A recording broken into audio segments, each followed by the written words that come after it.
안녕하세요. 저는 50대 중반에 학원을 운영하고 있는 남자입니다. 곧 수능이 다가오다 보니 마무리 특강을 준비하다가 제가 수능을 볼 때가 생각이 나 이렇게 사연을 쓰게 되었습니다.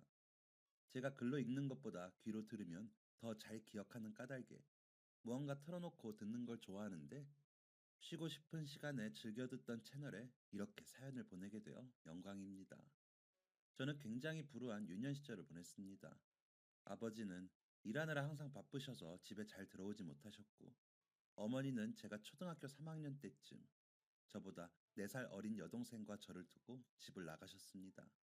그 후로 어머니를 만난 적은 없는데, 나중에 동생이 알아본 바로는 외국에 어디에 가서 산다는 이야기를 하더라고요. 따지고 싶어서 찾아보려고 했는데, 그조차도 못하게 멀리 떠났다며 울면서 말했었거든요. 아버지는 어머니가 사라진 것을 알고 찾아보려고 애를 쓰셨던 것 같습니다. 저와 동생은 그때 어려서 몰랐는데 나중에 그러시더라고요. 찾았는데 다른 남자랑 이미 같이 살면서 배가 불러 있어 그냥 이혼 서류에 도장 찍어 던져주고 오셨다고요.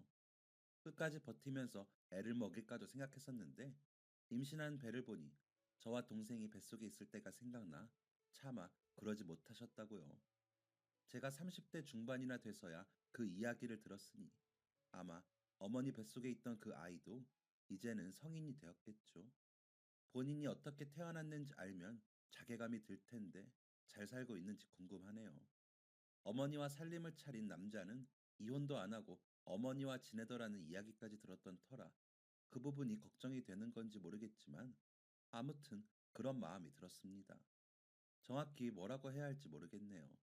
하루아침에 엄마를 잃은 저희 남매는 바쁜 아버지가 아무리 노력을 하셔도 그 빈자리가 티가 나기 시작했습니다.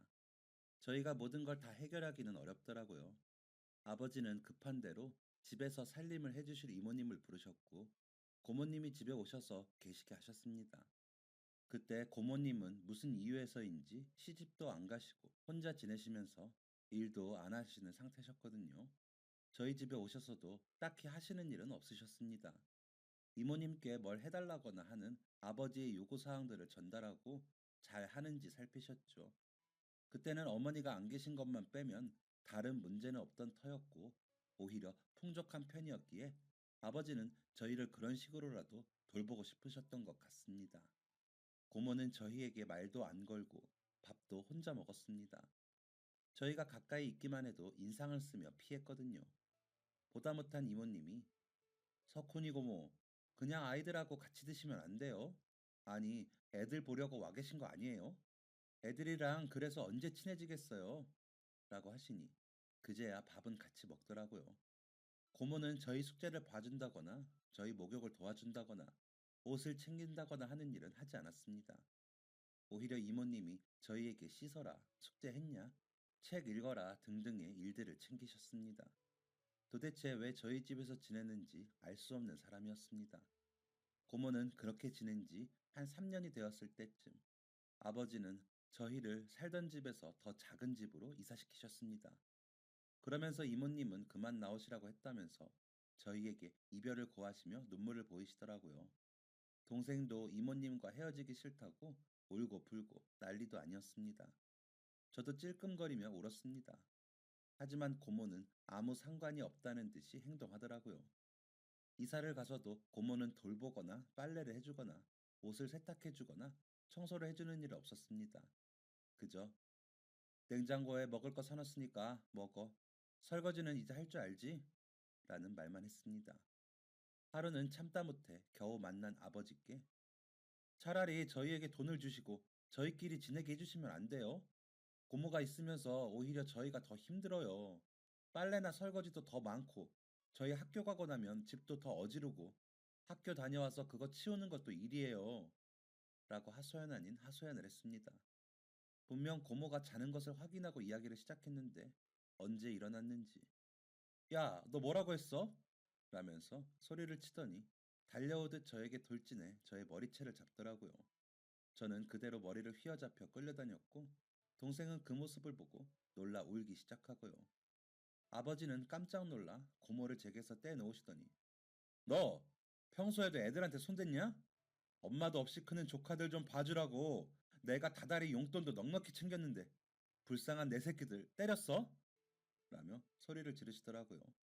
그제야 정신이 났는지 고모는 제게서 손을 떼더니 아니 오빠 그게 아니고 석훈이 말하는 것 좀 봐. 기껏 지켜줬더니 라며 어버버거리며 횡설수설하더라고요. 그런 고모를 향해 동생이 고모가 우리를 언제 지켜줘요? 맨날 오빠가 다 했는데 내가 준비물 사달라고 했는데 안 사주고 너처럼 엄마 없는 애들은 준비물 안 가져가도 다 이해한다면서 그냥 가라고 했잖아요. 얻어쓰라고 라며 소리치며 울더라고요. 그 말을 들은 아버지는 고개를 숙이고 깊은 한숨을 쉬시더니 너 당장 짐 싸서 나가. 다시는 나한테 돈소리 하지 마. 지금부터 너 용돈이고 뭐고 없어. 라며 고모를 내쫓기 시작하셨습니다. 고모는 내가 가면 어딜 가? 오빠, 나한테 이러면 안 되지. 라며 격렬하게 반항했지만 아버지의 힘을 이겨내지 못하고 내쫓겼습니다. 아버지는 문을 닫고 뒤돌아 고개를 숙인 채 한참을 흐느끼며 우셨습니다. 그러더니 놀라서 보고 있는 저희 남매를 안고 우셨습니다. 미안하다. 아버지가 일하느라 너희를 이렇게 힘들게 하는구나. 너희가 무슨 죄니? 라면서 저희가 숨이 막힐 정도로 안아주셨습니다. 고모는 그렇게 시골 할머니 집으로 간 건지 더 이상 나타나지 않았습니다. 대신 저희 앞에는 새로운 인물들이 나타나기 시작했습니다. 처음에는 아버지의 이름을 확인하며 아버지가 같이 사는지 물어보더니 현관문을 세차게 두드려 문을 열어주면 신발을 신은 채로 들어와 이방 저방 들여다보곤 했습니다. 그 사람들이 나타나기 시작하면서 아버지는 더 가끔 집에 오셨습니다. 새벽에 와서 저희에게 10,000원짜리 몇 장을 주시고는 가시곤 하셨죠. 동생은 그런 아버지에게 가지 말라고 잡곤 했는데 그럴 때마다 조용히 하라는 손짓을 하시고는 바람처럼 사라지셨습니다. 무슨 일인지 몰라 저와 동생은 답답하고 두려웠지만 곧 아버지께서 아무 일 없다는 듯이 돌아오실 거라고 믿고 기다렸습니다. 잘 먹고 잘 자고 열심히 공부를 했습니다. 나름대로 잘하는 편에 끼었던 저는 동생 공부도 봐주고 숙제도 도우며 지냈습니다. 그렇게 하면 제 소원이 이루어질 거라고 믿었거든요. 착한 아이 소원은 들어주신다고 했으니까요. 하지만 저희에게 세상은 그렇게 따뜻하지 않았습니다. 제가 중학교를 졸업할 때쯤 저희 집에는 온갖 물건에 빨간 압류 딱지가 붙었고 등기로 집에서 나가라는 퇴거 명령서가 도착했습니다. 아버지는 돌아오시기는커녕 교도소에 계신다는 편지를 보내오셨고요. 동생을 데리고 면회를 갔죠. 그곳에서 본 아버지의 모습은 TV에서 보던 나쁜 사람 같아 보였습니다. 아버지는 석훈아, 아빠가 곧 나갈 거니까 동생 잘 보고 있어. 집은 아빠가 어떻게든 지켜보려고 했는데 잘 안 됐어. 아빠가 편지에 통장 비밀번호랑 썼거든. 그 돈으로 작은 새빵이라도 구해서 이사해. 미안하다. 라며 우시는데 아버지가 아닌 것 같아 낯설어 눈물도 안 나더라고요. 동생은 아빠라며 우는데 저는 실감이 안 났습니다. 그래서 가만히 아버지 얼굴만 보았습니다. 얼굴은 분명 우리 아버지가 맞는데 눈빛과 모습이 낯설더라고요. 동생을 데리고 집으로 돌아와 여기저기 붙은 빨간 압류 딱지가 다시 눈에 들어오자 그제야 눈물이 났습니다. 며칠 뒤 아버지 말대로 아버지에게서 편지와 통장이 도착했습니다. 편지에는 도장과 신분증이 있는 것이 쓰여 있었고 통장 비밀번호도 있더라고요. 동생과 학교도 가지 않고 돈을 찾아 부동산에 갔습니다. 아버지는 지방에 일을 가셨는데 곧 오실 거라며 집을 보여달라고 말을 했습니다. 저희를 위아래로 훑어보시던 부동산 사장님들은 어른들하고 같이 와. 애들끼리 집 보러 가면 누가 좋아하니? 라며 집 보여주기를 거절했습니다. 겨우겨우 새빵 놓는다는 벽보를 보고 집주인과 직접 만나 계약을 하고 압류 딱지가 붙지 않은 짐들을 날랐습니다. 혹시나 나타날지 모르는 빚쟁이들의 눈을 피해야 했으므로 늦은 밤이나 이른 새벽에 움직였습니다. 짐도 많지 않아 이틀 만에 끝냈습니다. 통장의 돈은 빠듯했습니다. 아버지가 한두 달 안에 돌아오지 못하면 월세도 못 내고 쫓겨나야 할 판이었습니다. 그래서 저는 고등학교 진학을 자연스럽게 포기했습니다. 담임 선생님께 상황 설명을 하면서 얼마나 울었는지 모릅니다. 하지만 방법이 없었습니다. 졸업장은 받으러 오라는 선생님 말씀에 저는 차마 대답도 못하고 학교를 빠져나왔습니다. 그리고 간 곳이 공사장이었습니다. 반 친구 중 한 명이 거기 가면 일은 힘들어도 돈을 많이 받는다고 하더라고요. 그 말만 믿고 덜컥 공사장으로 가 사무실을 찾았습니다. 여기서 일하려면 어떻게 해야 하나요? 라고 묻는 저를 처음에 놀란 듯 보던 사무실 직원들은 학생이 왜 이런 데서 힘들게 일을 하려고 그래? 용돈 필요해? 라며 웃으며 묻더군요. 그래서 동생이랑 먹고 살려면 돈 벌어야 돼서요. 월세 못 내면 바로 나가라고 주인 아주머니가 그러셨어요. 무슨 일이라도 시켜만 주시면 열심히 할 테니까 제발 일 좀 시켜주세요. 라며 울먹거리며 말을 하는 저를 소장님이라는 사람이 가만히 보더니 오늘은 늦었고 내일 아침 8시까지 여기 문 앞으로 와. 라고 하시더군요. 일자리가 생겼다는 사실에 너무 기뻤습니다. 집으로 가는 길에 고기도 좀 사고 달걀도 좀 샀습니다. 동생이 제일 좋아하는 반찬이 달걀말이었거든요. 저는 비록 학업을 중단했지만 동생은 그렇게 하고 싶지 않다는 생각에 마음을 다잡았습니다. 동생에게는 오빠가 학교에 일이 있어서 며칠 일찍 나갈 것 같아. 아침 차려놓으면 챙겨서 먹을 수 있지? 라고 거짓말을 했습니다. 괜히 제가 공사장에서 일하게 된 것을 알면 동생이 위축될까 봐요. 고기는 돼지 뒷다리살이 제일 싸. 그 부위를 사서 동생이 좋아하는 간장 양념에 재웠다가 볶아 먹었습니다. 예전부터 반찬 투정이 없는 아이라 뭐라도 해주면 맛있다면 먹는 동생이 고맙고 기특했습니다. 동생 밥 위에 고기를 얹어주며 희수야, 오빠가 고기 많이 사줄게. 그러니까 많이 먹고 살 좀 쪄라. 라면서 웃는데 기분이 이상하더라고요. 학교도 그만두고 일을 나가는 거 별거 없다고 생각했습니다. 그런데 막상 그날은 기분이 이상했습니다. 매서운 겨울 추위보다 세상 인심이 더 무서운 거라며 국어 시간에 말씀하시던 선생님의 말들이 떠올라 마음이 무거웠습니다. 다음 날 아침이 되어 약속대로 공사장 앞으로 갔습니다. 불을 지펴놓고 모인 아저씨들이 불에 모여 손을 녹이고 있더군요. 괜히 가슴이 두근거려 조심스럽게 다가갔습니다. 어제 만났던 소장님이 그 안에 섞여 계시더군요. 저를 보시더니 왔어. 동생이랑 먹고 살려면 정신 바짝 차려야 돼. 여기 이 아저씨 보여? 이 아저씨가 시키는 일만 해. 그러면 돼. 라면서 한 아저씨에게 저를 인사시켜 주셨습니다. 나중에 보니 그 아저씨를 박 반장님이라고 사람들이 부르더라고요. 그 아저씨는 저처럼 기술이 없는 사람들을 구석구석에 필요한 일을 시키고 공사장 일이 원활하게 이루어지도록 직접적인 지시를 하는 사람이었습니다. 박 반장님은 말이 많지 않으셨지만 다정하셨습니다. 쉬는 시간에 제게 물을 건네며 중3이라고? 참, 내 딸이 고2야. 너처럼 어린애가 먹고 살아야 한다고 이런 데로 오냐? 기왕 왔으니까 열심히 해서 돈 벌어가. 다치지 말고. 라면서 토닥여 주시다가도 일이 시작되면 정확하고 날카롭게 일을 지시하시곤 하셨습니다. 저는 모래 나르기, 벽돌 나르기처럼 힘쓰는 일부터 배웠습니다. 일이 시작되기 전에 조심하는 법부터 배웠지만 너무 힘드니까 자꾸 안전수칙을 어기게 되더라고요. 그러자 박 반장님은 너 그따위를 할 거면 가! 이 자식이! 라며 소리치고 혼내시기도 하셨습니다. 그러면 얼른 정신 차리고 다시 일을 했습니다. 정신없이 하루가 흘러 끝나는 시간이 되자 박 반장님이 오셔서 할만하냐? 정 안 되겠으면 다른 일 알아봐.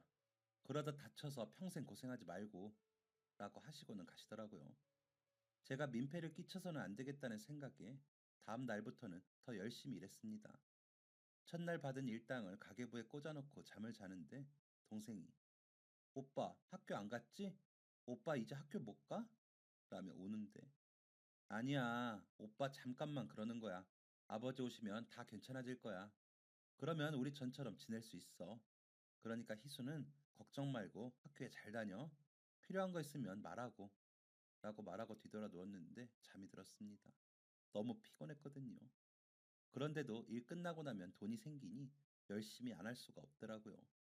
점심시간에 밥도 많이 먹고 일할 때도 열심히 했습니다.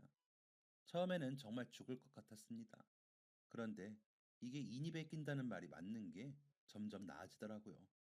그러면서 시멘트 바르는 일도 배우고 벽돌 쌓는 일도 배웠습니다. 그러면서 소위 밥값하는 아이가 되어갔습니다. 그렇게 돈도 차곡차곡 모으며 잘 지냈습니다. 하루는 일이 끝나고 집으로 향하며 동생 먹이려고 고등어 한 마리를 사서 가고 있는데 사람들이 모여 있더라고요. 이상의 고개를 드니 담임 선생님과 반 친구들이었습니다. 선생님께서 홍석훈, 졸업장은 받으러 오랬지? 안 와서 우리가 왔잖아. 라며 떨리는 목소리로 말씀을 하셨습니다. 친구들도 졸업장을 손에 들고 야, 홍석훈, 우리 졸업했다. 라며 저에게 우르르 달려오는데 저는 그만 고등어 든 채로 울어버렸습니다. 일부러 졸업식 생각을 안 하고 지냈는데 이게 무슨 일인가 싶으면서도 고마웠습니다. 선생님께서는 여기서 졸업장 받아야지. 라며 졸업장을 낭독하시더라고요. 그렇게 저는 가로등불 아래에서 친구들에게 둘러싸인 채로 졸업장을 받았습니다. 길거리 졸업식이었던 것이죠. 불과 2달 전까지는 같이 공부하던 친구들이 낯설지만 고맙게 느껴졌습니다. 아마 그 당시 제 모습이 낯설게 느껴지는 걸 그렇게 느꼈던 것도 같습니다. 선생님은 졸업장을 주시며 꼭 안아주시더니 이대로 포기하지 말고 꼭 다시 공부하는 거야. 석훈이 너처럼 머리 좋은 아이가 이대로 공부 포기하는 건 너무 아깝지. 라고 하셨습니다. 사실 제가 한번 정확하게 뭔가를 배우면 잘 잊어버리지도 않아 공부를 곧잘 했거든요. 전교 1등은 못했지만 상위권에는 꼭 들었죠. 저도 다른 아이들처럼 집에서 부모님이 돌봐주셨다면 좀 더 잘했을 수도 있지만 학교 다니는 데는 동생도 챙기면서 다녔기에 그 정도면 잘했다고 생각합니다. 그걸 선생님도 아셨기에 저에게 그렇게 말씀하셨을 거예요. 선생님의 그 말씀은 저에게는 희망줄이었습니다. 두고두고 다시 공부를 하겠다는 결심을 놓지 않게 했거든요. 그 결심을 꼭 이루겠다는 희망을 마음속에서 떠나보내지 않도록 했던 말이기도 했고요. 그렇게 희망을 품고 저는 공사장에서 열심히 일했습니다. 저녁이면 동생 공부를 봐주고 선생님이 주신 고교과정 문제집을 틈틈이 풀어보기도 했죠. 금방 오시겠다던 아버지는 아무리 기다려도 오시지 않았습니다. 동생 중학교 교복도 사주고 새 신발도 사주고 새 가방을 사주는데도 아버지는 오시지 않으셨습니다. 동생과 아버지에게 수없이 편지를 쓰고 아버지에게 수없이 답장을 받았지만 아버지는 오시지 않더라고요. 동생이 중학교에 올라가고 첫 시험에서 전교 1등을 하고 받은 성적표를 아버지께 보내드리면서 저는 조금 울었습니다. 동생에게 너무 고마워서요. 오빠도 저녁 때나 돼서야 들어가는데 혼자서 학교 다니는 동생이 공부도 잘하니 너무 고맙더라고요. 그래서 부족한 거 없이 다 해주고 싶었습니다. 학원 가고 싶으면 얘기해. 오빠가 보내줄게. 라며 말을 하는 제게 동생은 그저 고개를 저으며 숙제 많아서 싫어. 라고 하더군요. 혹시나 제가 무리할까 걱정이 되니 저런 소리 한다는 걸 알았기에 그마저도 기특했습니다. 동생이 성적을 잘 받아오니 일하면서도 흥이 났습니다. 아저씨들이 자식 생각하면 일할 맛이 난다고 하시는 말들이 무슨 말인지 이해가 되더라고요. 부지런히 일했습니다. 그리고 부지런히 저금했죠. 아버지가 돌아오시면 이사 갈 돈도 있어야 했고, 동생한테 부족함 없이 해주려면 돈이 필요했으니까요. 소장님과 박 반장님은 그런 저를 기특해 하셨습니다. 여름이 깊고 장마가 되자 일할 수 있는 날이 줄어 제가 걱정을 하고 있으면 어이쿠 우리 석훈이 땅이 꺼지겠다. 이쪽 일 오래 하려면 이런 것도 유하게 받아들여라. 그래야 오래 간다. 안 그럼 복장 터져서 못해. 다음 공사 들어갈 때도 나랑 갈래? 라며 웃으며 농담도 하시고 집에 갈 때 반찬 사가라면서 10,000원씩 주시기도 했습니다. 그렇게 공치는 날이면 집에 가 잠도 자고 집 청소도 했습니다. 그런데 어느새 책은 안 보고 있더라고요. 그 시간에 그냥 잠을 더 잤던 것 같습니다. 그렇게 시간은 잘 또 갔습니다. 동생은 어느새 고등학생이 되었고 저는 성인이 되어 현장에서 어엿한 기술자로 통했습니다. 흔히 짬이 굵어졌다고 하죠.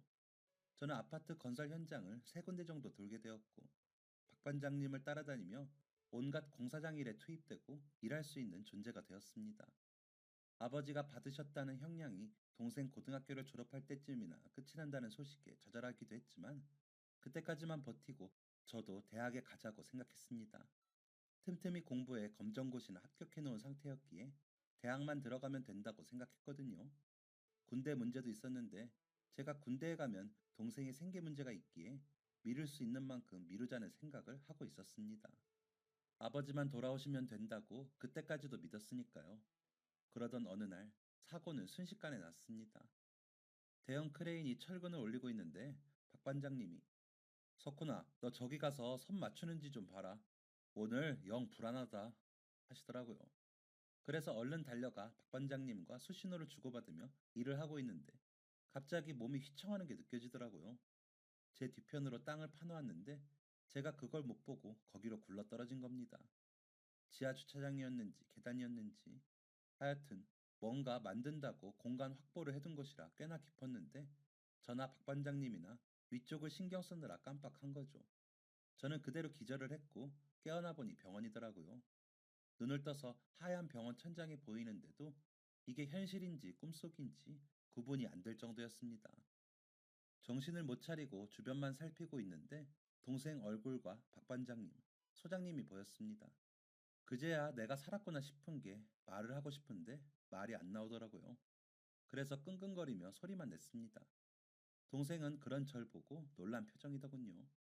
달려온 간호사 선생님과 의사 선생님께서 보시더니 아무래도 수술 부위가 컸고 당분간은 저러실 수 있어요. 제 기능을 찾으실 때까지 시간이 오래 걸릴 수도 있고 영구적으로 돌아오지 않을 수도 있습니다. 좀 더 지켜보시죠. 하시더군요. 제가 알아듣고 울자 동생은 오빠 울지 마.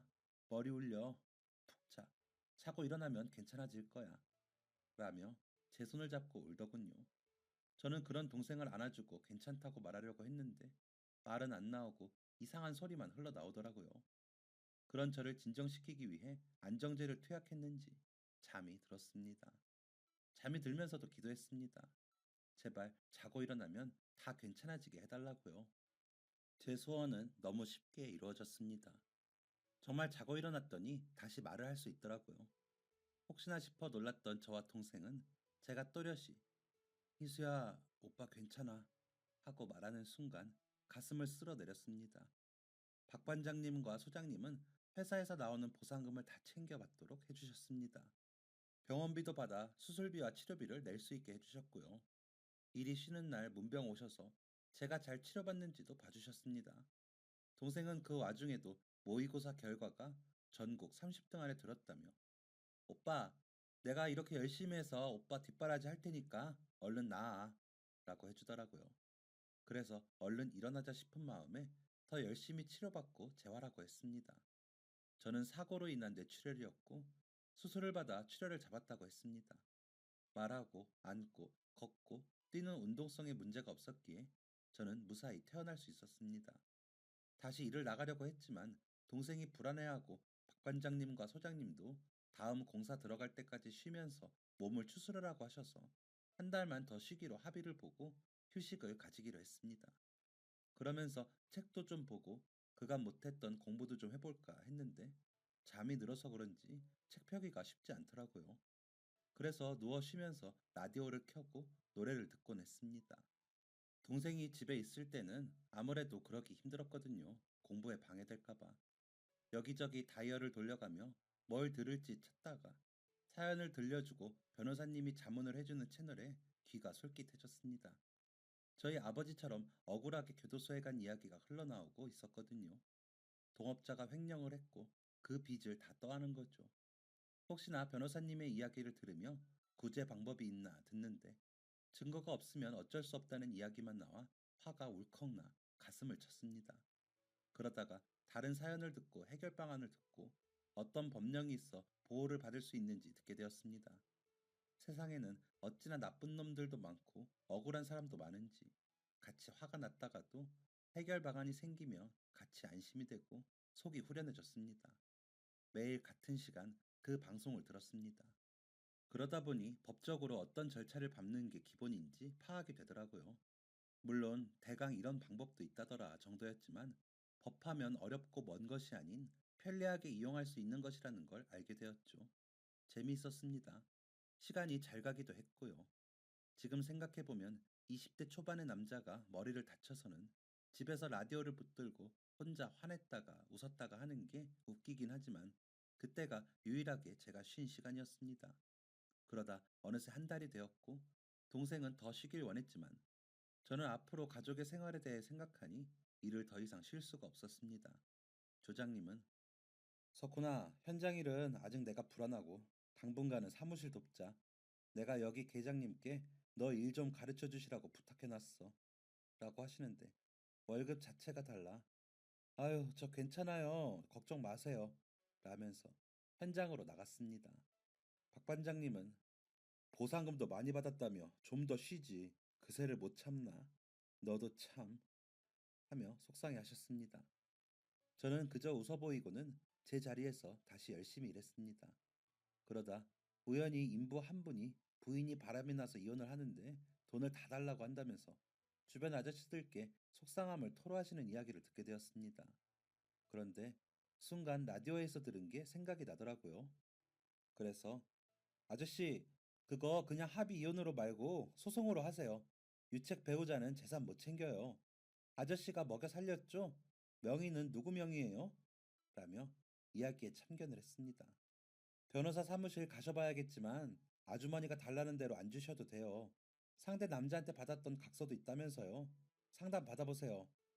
라면서 이야기를 마무리 지었는데 며칠 뒤 그 아저씨가 석훈아, 너 진짜 똑똑하다. 변호사 말이 너가 한 말이 맞다고. 같이 산 세월이 있어도 유책 배우자인가 뭔가. 아무튼 그쪽 주장이 기각된다더라. 라면서 겁이 나서 못 가던 변호사 사무실에 갈 수 있게 해줘서 고맙다고 인사를 하시더라고요. 하필 구내 식당에서 그 이야기를 하시는 바람에 다른 아저씨들도 집주인과의 분쟁, 접촉사고 처리, 개주의 도망 등등의 이야기들을 물어오셨습니다. 저는 저도 잘 몰라요. 라디오에서 들은 거예요. 자세한 건 꼭 변호사나 경찰이랑 이야기하셔야 돼요. 라고 했지만 야, 우리 같은 사람들은 당장에 쉽게 이야기만 해줘도 감사다. 가서 너가 일러준 대로 묻고 따졌더니 경찰도 더 잘 도와주더래. 라면서 계속 물어오시더라고요. 그러다 보니 틈틈이 그 방송을 듣고 기억해 두었다가 무슨 법과 관련이 있는지 알아두는 게 제 일과가 돼버렸습니다. 어느 날은 점심을 먹고 귀에 이어폰을 꽂고는 방송을 들으며 그늘 밑에 누워 쉬고 있는데 누군가 저를 툭툭 치더라고요. 눈을 떠보니 식당에서 일하는 누나였습니다. 무슨 일 있으세요? 라며 벌떡 일어나 물으니 아니 너는 똑똑한 애가 왜 공부 안 하고 이러고 있어? 저번에 다쳤을 때 받은 돈으로 차라리 공부를 좀 하지 라고 하는 겁니다. 당황스럽기도 하고 얼굴과 나이만 알고 지내며 인사만 하던 사람이 갑자기 다가와서 말을 하니 놀라 그게 이러면서 어버버거렸습니다. 나 같으면 공부해서 출세해 동생 돌보겠다 라고 하더니 점심 간식으로 나왔던 자두를 제게 몇 개 더 주고는 휙 다시 식당으로 가더라고요. 왜 저러나 싶어 멍하니 보고 있다 보니 점심시간이 끝나 다시 일터로 돌아갔습니다. 다음 날에는 누나가 오늘 끝나고 반찬 가져가. 내가 챙겨놨어. 이모한테는 비밀이다. 라면서 또 휙 돌아 들어가더라고요. 누나에게 무슨 일이 있는데 말을 못해 저러나 싶어 다음 날 또 다가왔기에 누나 무슨 일 있어요? 왜 그래요? 라고 물었습니다. 그러자 저를 빤히 보더니 왜겠니? 너는 똑똑한 애가 눈치는 없구나. 너 좋아서 그러는 거잖아. 다 큰 처녀가 총각한테 와서 괜히 말 걸고 먹을 것 챙기고 하는 게 왜 그러겠어? 라고는 또 휙 돌아 들어가 버리더라고요. 누나의 말을 듣고 저도 온몸에서 열이 오르는 게 느껴지더라고요. 갑자기 덥다는 생각이 들었습니다. 누나를 보며 남몰래 그냥 예쁘다고 생각을 하고 있었기에 더 그렇더라고요. 다음 날부터 밥 먹으러 가서 누나를 마주치면 고개를 못 들겠더라고요. 부끄러워서요. 동생 잘 키울 생각만 했지. 연애하고 누구 좋아하고 그런 생각은 해본 적이 없던 터라 갑작스러운 마음이기도 했고요. 그래서 며칠은 그렇게 누나의 시선이 느껴지는데도 고개를 숙이고 피하기만 했습니다. 한편으로는 그런 감정들이 사치스럽다고 생각이 들기도 했고요. 그러다 아버지가 곧 출소하신다는 소식을 듣게 되었습니다. 저 대신 동생이 아버지와 편지를 계속 주고받으며 아버지 소식을 알려주곤 했는데 드디어 아버지가 돌아오신다는 소식을 들으니 마음이 들뜨고 좋더라고요.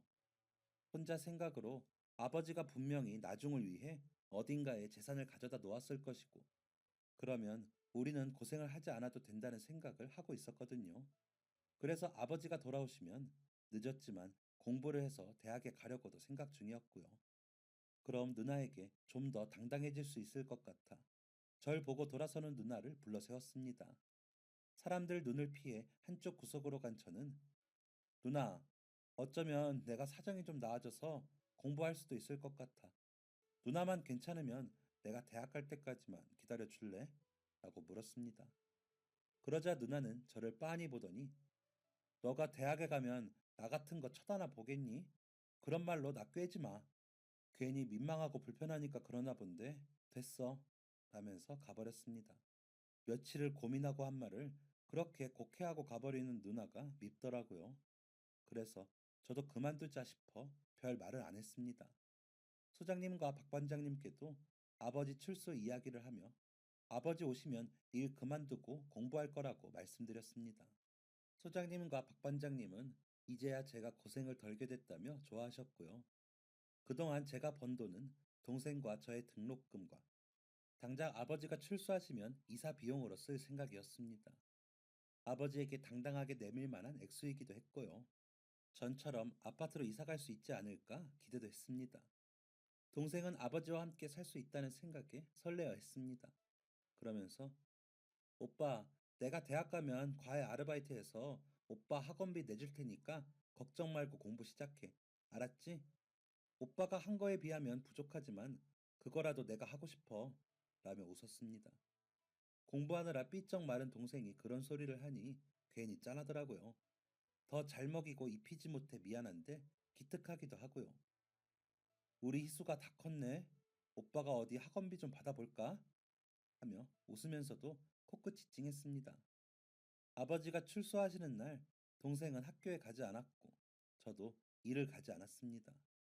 교도소 밖에서 아버지가 나오시기만을 기다리면서 괜히 웃음만 나왔습니다. 지난 6여 년의 시간들이 영화처럼 머릿속을 지나쳐 갔습니다.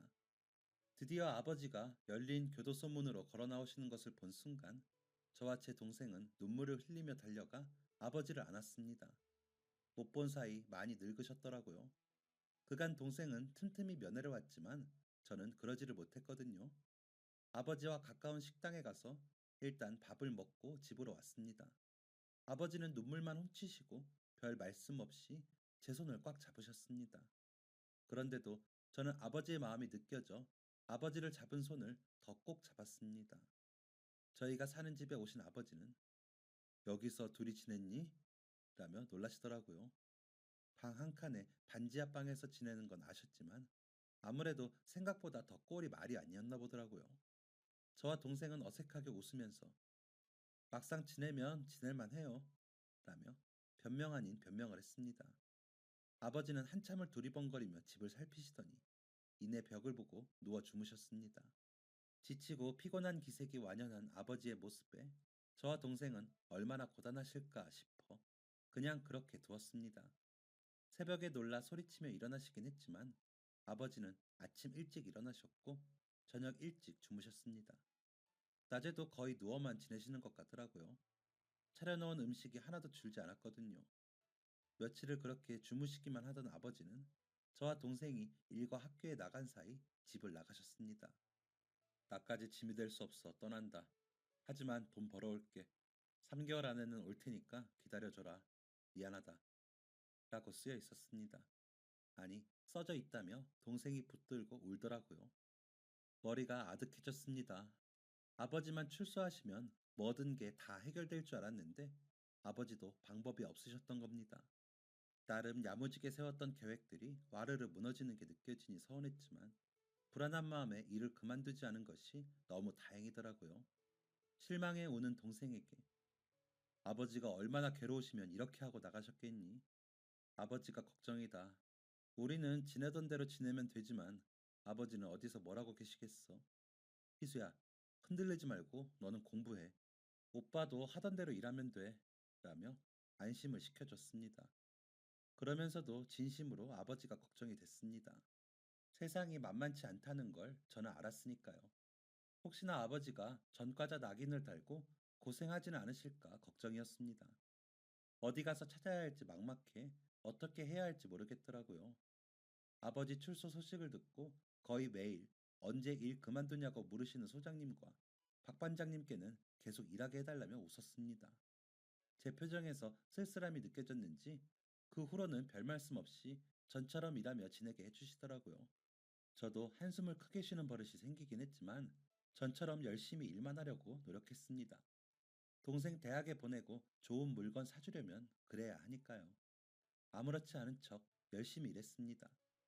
아버지는 연락이 없으셨기에 참고 기다렸습니다.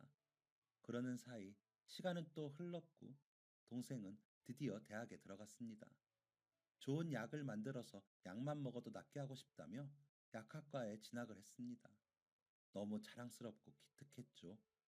보는 사람마다 자랑을 하고 싶을 정도였으니까요. 동생은 정말로 과외를 하며 돈을 벌며 학교에 다녔습니다. 그러면서도 과 수석을 놓치지 않았습니다. 성적 장학금으로 장학금도 받았습니다. 3학년쯤 된 동생은 저에게 오빠, 이제 좀 쉬면서 공부해. 그간 모은 돈도 있고 나도 계속 벌고 있으니까 우리 생활은 되잖아. 오빠 곧 있으면 서른이야. 얼른 공부 시작해. 라고 말해주더군요. 혹시나 아버지가 오실까 싶어 이사도 못 가고 있는데 동생이 그렇게 이야기하니 공부 욕심이 다시 올라오더라고요. 하지만 책임감이 있으니 제가 감히 공부하겠다고 일을 손에 놓기가 쉽지 않더라고요. 그래도 그렇게 하고 싶었습니다. 아마도 지쳤던 거겠죠. 하지만 운명이라는 놈은 저에게 호락호락하지 않더군요. 학교에서 동생이 쓰러졌다는 소식을 듣고 일하다 말고 달려갔습니다. 다들 서서 그룹별로 실습을 하고 있었는데 갑자기 쓰러졌다는 겁니다. 응급실로 실려가 응급처치를 받고 정신은 차렸지만 검사가 필요할 것 같아 검사를 진행했다는 의사 선생님 말씀에 하늘이 무너지는 것 같았습니다. 별일 아니길 바랐지만 동생의 갑상선 수치가 좋지 않아 검사를 해야 한다는 소견이었습니다. 입원을 했고 동생은 별일 아니라고 시험 때문에 신경 써서 그런다며 웃었습니다. 하지만 동생은 갑상선 암이었습니다. 다행히 2기에 발견이 되어 수술만 잘하면 회복이 잘 될 거라고 하시는 의사 선생님 말씀이 귀에서 귀로 빠져나가고 암이란 소리만 남더라고요. 제가 제대로 살피지 못해 동생이 그렇게 된 것 같아 마음이 아팠습니다. 당장 일을 쉬기로 했습니다. 간병을 해야 하니까요. 수술비와 치료비는 그동안 모아놓은 돈으로 해결하면 되고 동생이 퇴원을 하고 항암을 다 받을 때까지는 버틸 수 있을 거라고 생각했습니다. 소장님과 박 반장님은 너는 무슨 팔자가 그러냐? 아이고 이놈아 하시면서도 동생 맛있는 거 사주라고 봉투에 돈을 담아주시면서 동생 다 낫거든 얼른 와서 일해 라고 해주셨습니다. 동생은 바로 휴학을 하고 수술을 받았습니다. 결과는 좋았죠. 금방 괜찮아질 거라며 암병동에서 제일 씩씩한 환자로 통했습니다. 항암 치료도 씩씩하게 잘 받았습니다. 물론 괴롭고 아팠겠지만 제 앞에서는 티를 안 내더라고요. 워낙 힘든 내색이 없는 아이라 더 신경이 쓰였습니다. 그렇게 동생 병수발을 8개월 정도 하고 나니 동생은 전이가 없고 계속 검사를 해서 다른 이상이 없으면 완치 판정을 받을 때까지 정상적인 생활이 가능하다는 의사 선생님 말씀을 듣게 되었습니다. 동생은 거봐, 나 괜찮다니까. 내가 복학 전까지 바짝 과외 많이 해서 돈 벌어서 치료비까지 갚을게. 오빠는 조금만 더 고생해줘. 라며 울더라고요. 야, 갚긴 뭘 갚아. 완치나 받을 생각해. 일할 생각 말고. 오빠가 알아서 해. 나중에 취직이나 하고 말을 해. 라는데 저도 찔끔 눈물이 났습니다. 좋아서 나는 눈물이었습니다. 그리고 저는 다시 소장님께 연락을 드렸고 공사장 일을 계속할 수 있었습니다. 오랜만에 가서 일하려니 힘들기도 했지만 반가운 얼굴들이 보여 인사하며 밥을 먹으려는데 익숙한 얼굴이 눈에 띄었습니다. 누나였습니다. 누나는 절 보더니 동생은? 하고 묻더군요. 그래서 좋아졌어 라며 답을 하고 밥을 먹었습니다. 밥을 먹고 나서는데 누나가 오더니 이야기 좀 해 라고 해 누나를 따라 조용한 곳으로 갔습니다. 동생 얘기 듣고 걱정했어. 소장님이 이번에도 우리 보고 와서 식당 하라고 해주셔서 너 보는 줄 알고 다행이다 싶더라. 자, 이거 받아. 하더니 통장을 내밀더라고요. 그러더니 나는 돌려 말하고 그런 거 못해. 나는 너가 좋고 너가 똑똑한 사람인 거 알고 있어서 너가 공부해서 변호사가 되면 좋겠다고 생각했어. 나도 비록 배움이 짧지만 너처럼 머리가 좋았으면 그렇게 했을 거야. 그래서 돕고 싶어. 그간 내가 모은 돈이야. 우리 엄마랑 아빠가 시집 갈 때 쓰라고 만들어준 통장이니까 이거 너 주고 나 너한테 시집 갈래. 라고 하는 겁니다. 저는 통장을 누나에게 돌려주며 누나 미쳤어? 내가 무슨 결혼을 해. 동생도 하나 제대로 책임을 못 지는데 내가 무슨 결혼이야. 누나 고생하고 싶어? 라면서 화를 냈습니다. 그러자 누나는 다시 통장을 내밀며 어, 난 너와 함께라면 고생해도 좋아. 난 그래. 라고는 들어가 버렸습니다. 통장을 들고 이게 무슨 날벼락인가 싶어 멍하니 있었습니다. 저 여자가 무슨 고생을 하려고 저러는가 싶은 게 정신이 없더라고요. 그날 저녁 퇴근을 하는데 입구에 누나가 서 있었습니다. 가방 하나를 들고요. 나 이제 너 따라갈 거야. 가서 나는 너랑 살면서 너 뒷바라지 할 거야. 동생이랑 지낸다고 했지? 동생 뒷바라지도 내가 할게. 둘이만 사는 거 아니니까 이상한 생각 말고. 난 미래를 위해 투자하는 거야. 라면서 저를 잡아 끌었습니다. 구내식당 사장님 내외분의 딸인 누나가 왜 저 때문에 고생을 하려는지 이해가 되지 않았지만 일단 달랠 생각으로 집으로 데려갔습니다. 집에 도착하자마자 쓸고 닦고 빨래하고 부엌 살림 다시 정돈하고 바쁘더라고요. 제발 가라고 사장님 어떻게 보냐고 사정을 해도 동생과 한 이불을 덮고 자버리더라고요. 동생도 놀라 어쩔 줄 몰라 하는데 저는 오빠 공부시키고 싶어서 온 사람이에요. 우리 잘 지내요? 하면서 인사를 하더라고요. 다음날 일을 가 구내식당부터 찾았습니다. 사장님 네 분께 말씀을 드리고 저희 집에 있는데 제가 잘 달래서 돌려보내겠습니다. 죄송합니다. 라고 말씀드리니 한숨만 쉬시더라고요. 저번에 한번 대금을 못 받으셨다고 해서 방법을 알려드린 적이 있어 사장님 네 분도 저를 반기시기는 했지만 막상 딸이 저렇게 나오니 답답하셨겠죠. 하지만 저에게 뭐라고는 못하시고 그저 잘 부탁해 라고만 하시더라고요. 저는 몇 날 며칠을 누나에게 가라고 말을 했습니다. 그러다 도저히 안 되겠어서 진짜로 누나 말대로 하기로 했습니다. 책들을 막 사서 앉아서 공부를 하고 있으면 본인도 답답해서 가겠지 싶어서요. 그런데 서점에 들어간 저는 이상한 점을 느꼈습니다. 아무리 찾아도 책을 고를 수가 없더라고요. 분명히 글자인데 무슨 뜻인지 몰라 대입 준비하는 책이 있는 것을 찾기도 어렵더라고요. 이상했습니다. 그러고 보니 그동안 글씨를 제대로 읽은 적이 없더군요. 놀랐습니다. 다니던 병원으로 가서 증상을 말씀드렸습니다. 그러자 아무래도 수술 후유증으로 난독증이 온 것 같아요. 오랜 시간 모르고 방치해서 교정이 쉽지 않을 거예요. 어떻게 이렇게까지 몰랐어요? 라며 되물으시더라고요. 정신이 아득해졌습니다. 난독증이면 어떻게 책을 읽고 어떻게 공부를 하나요? 다 끝났다 생각했습니다. 집에 돌아오니 누나가 음식을 해놓고 기다리더라고요. 그래서 누나에게 누나 가세요. 난 다 끝났어요. 난 이라며 울었습니다. 제가 울자 누나도 놀랐는지 왜 그래? 무슨 일이야? 라며 묻더군요. 누나, 내가 난독증이래요. 글자를 못 읽어요. 라며 아침부터 있었던 일을 말했습니다. 그러자 누나는 그럼 읽어주면 되잖아. 너 라디오로도 듣고 사람들한테 알려준 거 아니야? 내가 읽어줄게. 녹음해두면 너가 듣고 공부하면 되잖아. 라며 아무렇지 않게 말하더군요. 누나가 그렇게 말을 하니 또 그럴싸하게 느껴졌습니다. 누나는 매일 밤 저를 위해 교재를 읽어 녹음을 해두었습니다. 그 다음 말에 저는 그 녹음본을 들으며 한자 한자 다시 글자를 배우듯 책을 봤고요. 나중에는 누나가 눈에 더 잘 들어오라고 더 큰 글씨로 스케치북에 써줘서 그 글씨를 읽기도 했습니다. 그렇게 훈련에 훈련을 한 결과 저는 어느 정도는 읽을 수 있게 되었습니다. 물론 엄청 집중해서 봐야 했죠. 누나는 근처 식당에서 일을 하며 제 뒷바라지를 했습니다. 너무 미안하고 고마웠습니다. 사실 난독증이라는 것을 알고 누나가 책을 읽어주겠다고 했을 때 저는 이기심이 들어 누나가 해주는 대로 받기만 했으니까요. 훈련이 진행되고 나니 공부하는 데 속도가 붙더군요. 누나는 그런 저를 보며 기뻐했습니다. 그렇게 공부를 시작한 지 3년 만에 저는 대입 시험을 치렀고 누나가 원하던 법학과에 합격을 했습니다. 동생은 등록금을 내주었고 아버지는 결국 돌아오셨습니다. 원양어선을 타셨다면서 아파트 전셋값을 벌어오셨더라고요. 저와 누나는 양가 어른들 모셔놓고 간단히 결혼식을 올렸습니다. 소장님과 박 반장님은 크게 축의금을 내셨고요. 법학과에 갔지만 저는 더 이상 아내를 고생시키면서 사법고시 준비하고 싶지 않았습니다.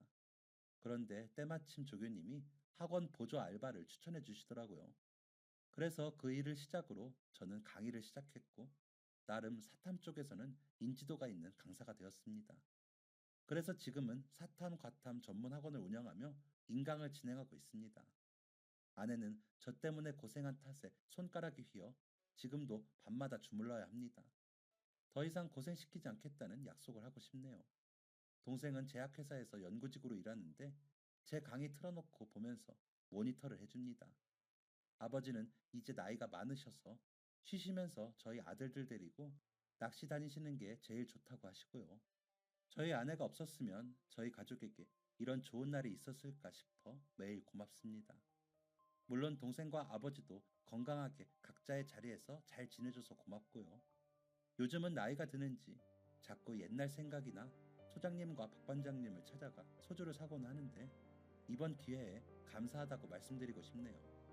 막막했던 그 시절에 도와주셔서 너무 감사하다고요. 그리고 복덩이 우리 마누라, 내가 앞으로 더 잘할게. 사랑한다. 라고 전하고 싶습니다. 괜히 쑥스럽네요. 모두가 행복하게 잘 사는 세상을 꿈꾸며 이만 줄이겠습니다. 감사합니다. 지금까지 사연 들어주셔서 감사합니다.